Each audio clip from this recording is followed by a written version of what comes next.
Okay. సింపుల్గా అంటే LXi అనే instruction. So registers H and ఎల్లోకి పర్టికులర్ 16-బిట్ అడ్రస్ అనేది స్టోర్ చేయాలి. మనకు తెలుసు రిజిస్టర్స్ 8-బిట్ అని.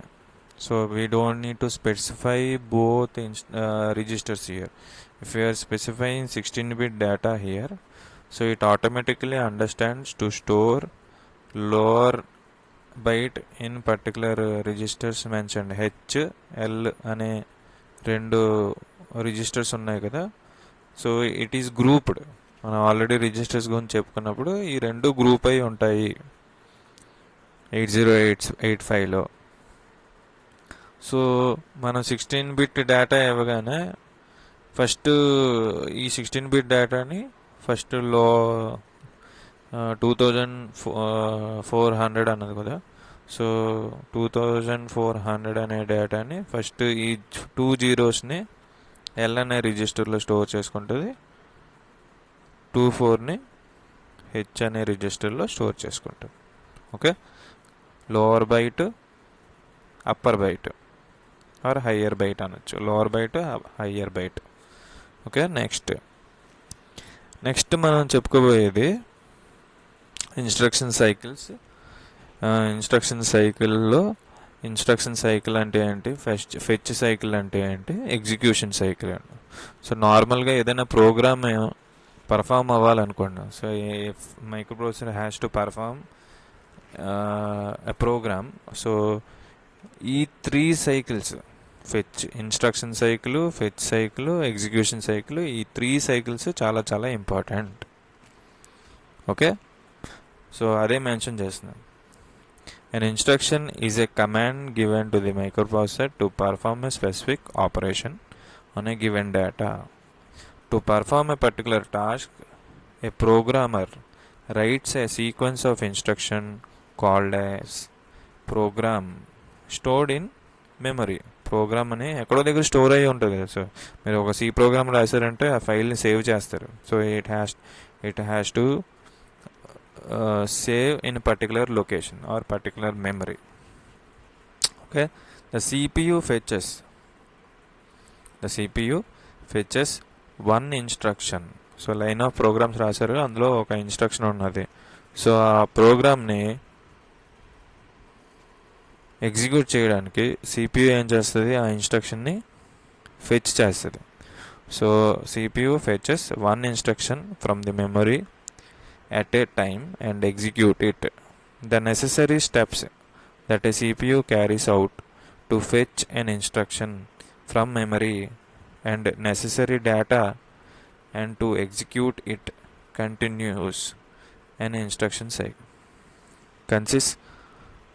Consists an instruction cycle. So చూడండి, so necessary steps that a CPU carry out is to fetch an instruction. First ఏం చేస్తుంది, ఇన్స్ట్రక్షన్ని ఫెచ్ చేస్తుంది. దేంట్లో నుండి, మెమరీ నుండి. నెక్స్ట్ ఏం చేస్తుంది, ఆ ఇన్స్ట్రక్షన్కి కావాల్సిన డేటాని, నెససరీ డేటా కూడా ఫెచ్ చేసుకుంటుంది. తర్వాత ఏం చేస్తుంది, ఎగ్జిక్యూట్ చేస్తుంది. Okay, necessary step instruction cycle, instruction CPU నుండి ఫెచ్ చేసుకుంటుంది, మెమరీ నుండి ఫెచ్ చేసుకుంటుంది, కావాల్సిన డేటా ఫెచ్ చేసుకుంటుంది. ఫెచ్ చేసుకున్న తర్వాత ఆ డేటాని ఎగ్జిక్యూట్ చేస్తుంది. Okay, therefore the time required to execute an instruction is known as instruction cycle. So instruction cycle అంటే the time required to execute an instruction is known as instruction cycle. So instruction సైకిల్ని execute చేయడానికి పట్టిన టైంని మనం instruction cycle అంటున్నాం. Okay, next, an instruction cycle consists of fetch cycle and execution cycle. So instruction cycle consists of, so ఇక్కడ చూడండి, IC అంటే instruction cycle, FC అంటే ఫెచ్ సైకిల్, ప్లస్ ఈసీ అంటే ఎగ్జిక్యూషన్ సైకిల్. సో మనం అసలు fetch cycle అంటే ఏంటో చెప్పుకుందాం. So instruction cycle consist of fetch cycle as well as execution cycle.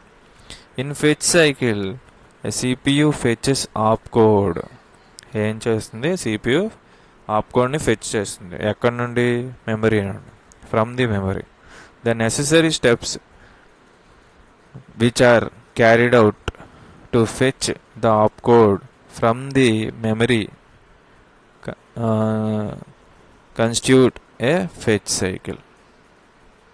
So ఎప్పుడైతే సిపియు ఆ ఆప్కోడ్ని ఫెచ్ చేయడానికి టైం తీసుకుంటుందో ఆ టైంని మనం ఫెచ్ సైకిల్ అంటున్నాం. Therefore the time required to fetch the opcode ఎక్కడి నుండి? మెమరీ నుండి. సో ఆప్కోడ్ అనేది ఎందులో స్టోర్ అయి ఉంటుంది? మెమరీలో స్టోర్ అయి ఉంటుంది కదా. ఆ పర్టికులర్ ఆప్కోడ్ని ఫెచ్ చేసుకొని మెమరీ నుండి ఆ ఫెచ్ చేసుకోవడానికి గల టైం పట్టింది కదా, ఆ టైంని మనం ఫెచ్ సైకిల్ అంటున్నాం. సో ఫెచ్ సైకిల్లో ఇన్స్ట్రక్షన్ తాలూకా ఆప్కోడ్ని ఫెచ్ చేసుకుంటుంది. Okay, next the necessary steps which are carried out to get data if any from memory and to perform the specific operation specified in the instruction constitute an execution cycle. So ఎప్పుడైతే ఆ instruction అనేది memory నుండి తెచ్చుకున్నదో CPU, అలాగే ఆ instruction తెచ్చుకున్నప్పుడు దాన్ని specific టాస్క్ని perform చేస్తుందో, అంటే ఫర్ ఎగ్జాంపుల్ మూవ్ అయిన ఇన్స్ట్రక్షన్ పెర్ఫామ్ చేస్తుంది. సో ఆ ఇన్స్ట్రక్షన్ ఎగ్జిక్యూట్ చేస్తుంది కదా. So therefore the time required to execute that particular opcode is known as execute cycle. Fetch చేసుకుంది ఆప్కోడ్ని ఫెచ్ చేసుకోవడానికి టైం పెట్టిందని ఫెచ్ సైకిల్. ఆప్కోడ్ని ఫెచ్ చేసిన తర్వాత ఆ పర్టికులర్ ఇన్స్ట్రక్షన్ ఆప్కోడ్ని ఎగ్జిక్యూట్ చేస్తే కనుక దానికి పట్టిన టైంని ఎగ్జిక్యూట్ సైకిల్ అన్నాం. So the execute cycle is variable depending upon the type of instruction to be executed. Okay, ఒకవేళ ఇన్స్ట్రక్షన్ టైప్స్ ఇన్స్ట్రక్షన్స్ ఉంటాయి కదా, ఆ ఇన్స్ట్రక్షన్స్ బట్టి ద ఎగ్జిక్యూషన్ సైకిల్స్ అనేది మారిపోతుంటాయి. So the time taken to execute normal instruction or అంటే 1 byte ఇన్స్ట్రక్షన్కి, 2 byte ఇన్స్ట్రక్షన్కి, 3 బైట్ ఇన్స్ట్రక్షన్కి ఎగ్జిక్యూషన్ సైకిల్స్ మారుతూ ఉంటాయి అన్నమాట. ఓకే, సో ఒక 1 బైట్ ఇన్స్ట్రక్షన్కి టైం పట్టిందేమో 0.05 సెకండ్స్ అనుకోండి. దానికన్నా ఎక్కువ అవుతుంది 2 బైట్ ఇన్స్ట్రక్షన్కి, 3 బైట్ ఇన్స్ట్రక్షన్కి. సో ఆ టైంని మనం రెడ్యూస్ చేయాలి. ఓకే, అది మనం లాట్రాన్ మనం నేర్చుకున్న 8086లోని లేదంటే మైక్రో కంట్రోలర్లోని ఆ ఎగ్జిక్యూషన్ టైంని ఏదైతే మన ఇన్స్ట్రక్షన్ ఎగ్జిక్యూట్ చేసేటప్పుడు ఎక్కువ టైం తీసుకుంటుందో ఆ టైంని కూడా మనం వేరే టాస్క్ని పెర్ఫామ్ చేయడానికి యూటిలైజ్ చేస్తాం అనమాట. Okay, total time. therefore the total time required to execute an instruction, that is execute instruction cycle. ఒక ఇన్స్ట్రక్షన్ సైకిల్ని ఇన్స్ట్రక్షన్ని ఎగ్జిక్యూట్ చేయడానికి టోటల్ టైం ఏంటంటే fetch cycle plus execution cycle will be the instruction cycle. Instruction cycle అంటే it is the total time required to execute an instruction. So instruction execute చేయడానికి పట్టిన టైంని మనం ఇన్స్ట్రక్షన్ సైకిల్ అంటున్నాం. ఓకే, సో ఫెచ్ సైకిల్ అలాగే execution cycle gives rise to instruction cycle.